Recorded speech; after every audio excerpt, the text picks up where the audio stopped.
My name is Gary Cobb. I live on the Sunshine Coast in Australia. For over 20 years, I've been recording species of nudibranchs here in my backyard. Nudibranchs are my life and my passion. Do you know what a nudibranch is? Well, keep watching. A nudibranch is a mollusk. It's similar to land snails, except they live in the ocean. And they're probably found in all the oceans of the world, including under the Arctic ice. And some have even been found in fresh water in Vanuatu. So it's pretty exciting. And they say there's over 3,000 species worldwide, but I think that number's far, far more than that. There's different genuses, which are different kinds of looking animals. You've got flat round ones, which are called dorids. So you might have Chromodorus or Dendrodorus, for instance, in that family. You also have aolids, and aolids have a lot of spiky bits on their back, and those little spiky bits are called serrata, and the serrata are actually the digestive organ for the animal. There are other nudibranchs that have little horns that come out the back or come out the sides. So the amount of different kinds of anatomy in nudibranchs is overwhelming. The substrate in the river has the tendency to look very bland and boring. You don't see all the big giant corals and hard corals like you do out on the reef. This is more like a sandy, silty, rocky muck dive. And the secret to this place is getting really close to see what's there. A really special way of diving. The type of diving I do is low and slow. I go very slow and I look at every little dot on the substrate, because there could be a nudibranch that's 1 millimeter long. I look all around every piece of real estate on a rock. Nudibranchs are snails, so they don't have feet, and they don't crawl like other animals do. What they do is they have a flat foot, and that flat foot has little microscopic hairs on it, and they have the ability to lay slime and roll over that slime. And there's even been some photographs of snails that have crawled over the edge of a razor blade, and they just keep going. It's a pretty good way to travel. One of the species of nudibranchs that eats other nudibranchs is Gymnodorus. There's many different kinds of them, and there's a whole heap of them that are undescribed. Nudibranchs have many different kinds of food sources. A majority of them eat different sponges. They're specialized eaters, so you can't go to the pet shop and buy them a sponge. They sit on the substrate, and they're very colorful, and they look beautiful, and yet some of them, you can't see them at all. And I don't think they have a mission other than they eat the tops of sponges and then they regrow back, or they eat polyps off of a hydroid. I have recorded nudibranchs that have been just under a millimeter long, and I've also recorded them at 750 millimeters long. Some of them are really, really tiny, and some of them are really, really big. And you can also find nudibranchs that are really large, and the largest one I've ever seen, which was found in the Moolooah River, is a Moolooah japonica, and it was 750 millimeters long. I think I had the best Christmas last year when I descended off of a rock and I landed on the bottom where the sand is, and I looked up, and in front of me about 2-3 meters was a nudibranch that I was hoping I would find one day. A Moolooah japonica was just the highlight, and there it was sitting in front of me. Big serrata, a big oral veil feeding on the bottom. Some nudibranchs are very cryptic. Idealiodorus malginensis, which is endemic to Australia, is one of those nudibranchs that is on the food source. It's a bryozoan, and you can look at the bryozoan and not even see the nudibranch. But if you see a bryozoan and it has little egg spirals on it, you have to really study the bryozoan in order to see this. In recent times, there's been 9 species that have been described from the Moolooah River. One of those was named after me, and it's a little white nudibranch that has 2 little appendages off the back of its body, and it has a brown collar, and that was called Murphydoris cobbi. Well, having a species named after you is pretty epic. It's a name that lives with that animal for forever, and to have your name attached to it is pretty special. The coloration of nudibranchs is pretty impressive. Sometimes you can be diving and you can see a nudibranch from about 5 meters away, which is like some can be bright yellow, something bright red, spotted, striped. There's all different kinds of designs. I like to think of them as being designed, and some of them are so bright. And in nature, bright means dangerous. That's just whatever it's embedded in all predators. If you see something bright red, you don't eat it or you don't touch it. I actually watched a fish try to eat a nudibranch one time, and it spat it out instantly and started banging its head on a rock. I didn't think it made it happy. Nudibranchs have all different kinds of food sources. Some nudibranchs eat other nudibranchs. A majority of the dorids eat sponges. And then there's other species that eat broizones and ascidians. My favorite place to dive in the whole wide world is the Moolooah River at Balsa Park. The diversity of that section of river is unsurpassed, in my opinion. And I've dived quite a few places all over the world, and I can go and do a dive at Balsa Park, and I can find upwards to 70 species on a single dive. So it's very impressive, and as well as all the other sea life that's there, like big eagle rays and sea snakes and flamboyant cuttlefish. The river is a great muck dive. You descend to the bottom, which is 5 to 6 meters, and it's basically sandy, and usually it's covered in silt because of the runoff, which by the way is also good for fertilizer for making food sources, and places to hide. If you stir it up by finning, then your visibility drops right down. So I have the tendency to go low and slow. There's a species called Eucinops, and that's been found in the river as well. It has the tendency to come out at night, and it has a very broad foot and a big oral veil in the front. And what it does is, as it's moving, it digs into the sand, and it's actually got little furry hairs on the front of it that can sense food sources. One of my missions in life is to protect this very special part of the river. Balsa Park, to me, is a magic spot, and they're doing the council is doing a master plan for the park, trying to make it an improved park for all the people that visit there. And I've been in contact with council members, telling them about this diverse dive area, which is fastly becoming a world-class destination to many divers.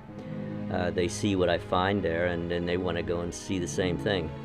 So I'm trying to get that protected. It's on the agenda. Balsa Park at the Moolooah River is a place that should be experienced by anybody that dives. As far as I'm concerned, the sea life is so diverse and so plentiful. You can go on a dive, and I think when you do this dive, it teaches you how to look at the substrate. It teaches you how to see things in a different way than just floating around a couple of meters above the substrate, looking out into the distance. It's a different kind of diving. I can go just about anywhere. Go to a restaurant, for instance, and I'll find a person and I'll say, "Do you know what a nudibranch is?" And they'll look at me and they'll tilt their head and they'll go, "A what?" And so they say, "Well, what's a nudibranch?" So I explain to them what a nudibranch is, and then they walk away with a smile. Sometimes I show them pictures on my phone, and once you ask them what a nudibranch is, and then you tell them, they get excited and they want to see more.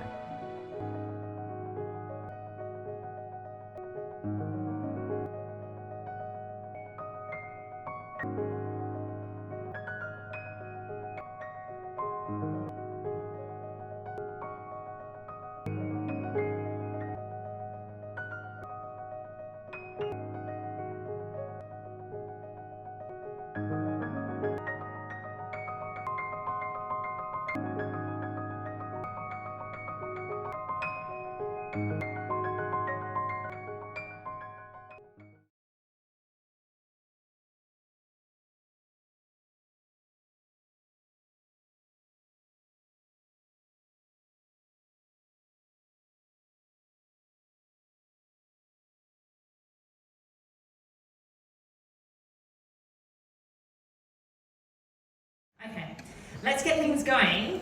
We have the man of the moment here, Gary Cobb. Please welcome him to the stage. This is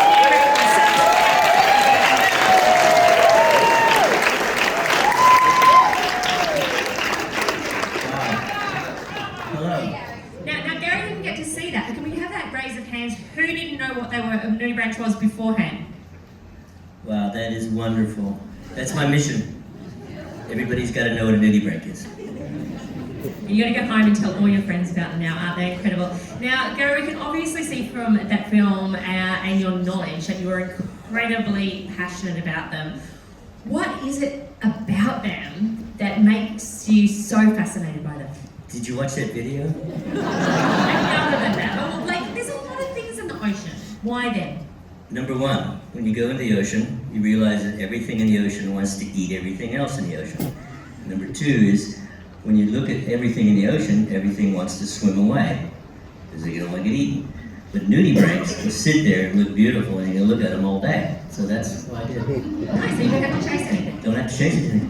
And you mentioned there that there's ones that are as small as 1 millimeter.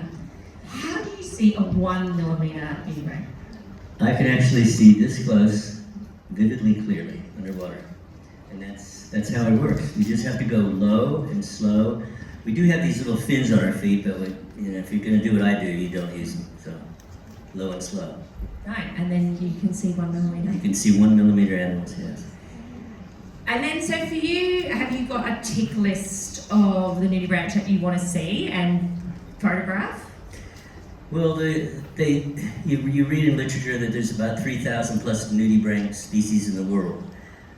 I've discovered 1,276 of those on the Sunshine Coast between Noosa, Noosa, and Caloundra.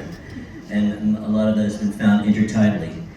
And to see that many, and then you see 771 species found at La Balsa, that just keeps you, I don't know, it charges my batteries.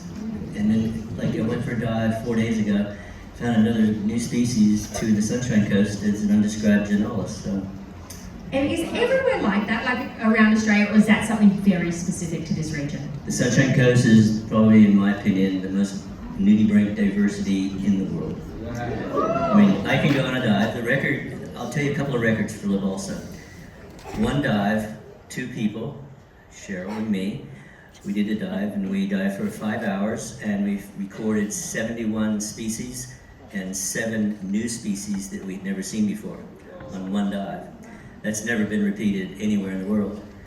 Number 2 is that big millipede. That's how long it was, 750 millimeters, which is the largest nudibranch ever recorded in the history of mankind and nudibranchs. So, but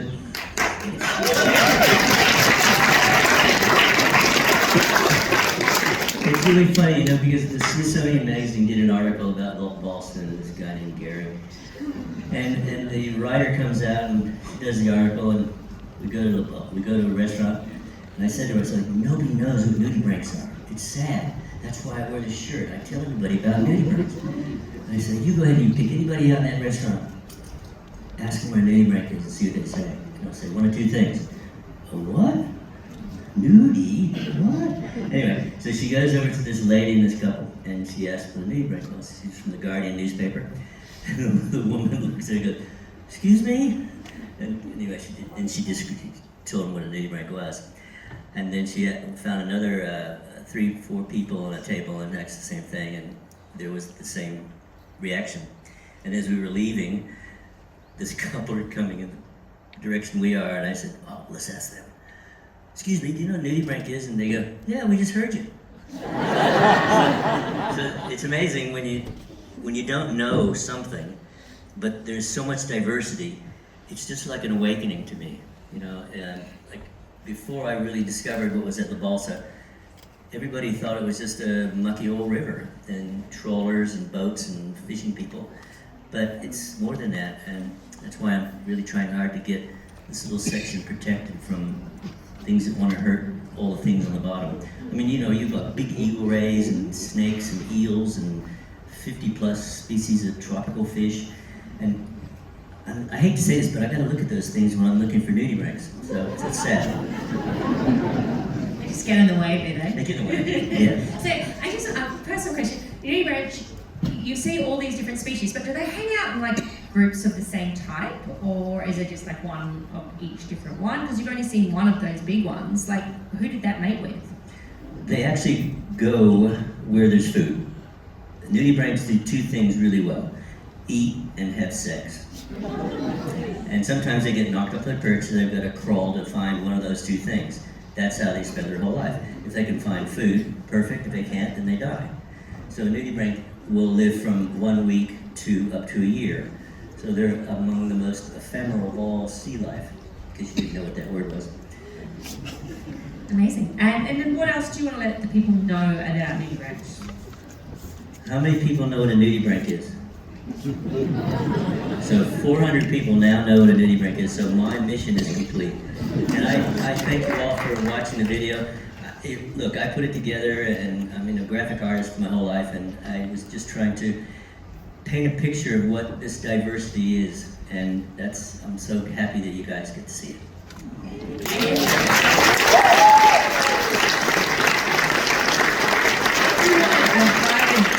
From the Balsa Park. How often does that run? Well, a lot of people go diving and then they meet somebody new and then they say, but I like to share this diversity. I want everybody to see what I see. I got people coming from Germany, from Liechtenstein, France, California, and they want to dive La Balsa. They come here for 2 weeks and they want to go to the bottom of a river. I can't understand it, but anyway. And there was a German couple came out every Christmas for 2 years, so it's pretty special when they go back home and they've got all these pictures of the diversity, which is magic to me. And I run an expedition every year to take people from all over the world to do the same thing. We go out and we hunt for nudibranchs and we talk about them and we look at them and we just look at this beautiful genre of animal, which to me compares to nothing else on this planet. Amazing. Big round of applause. Thank you so much.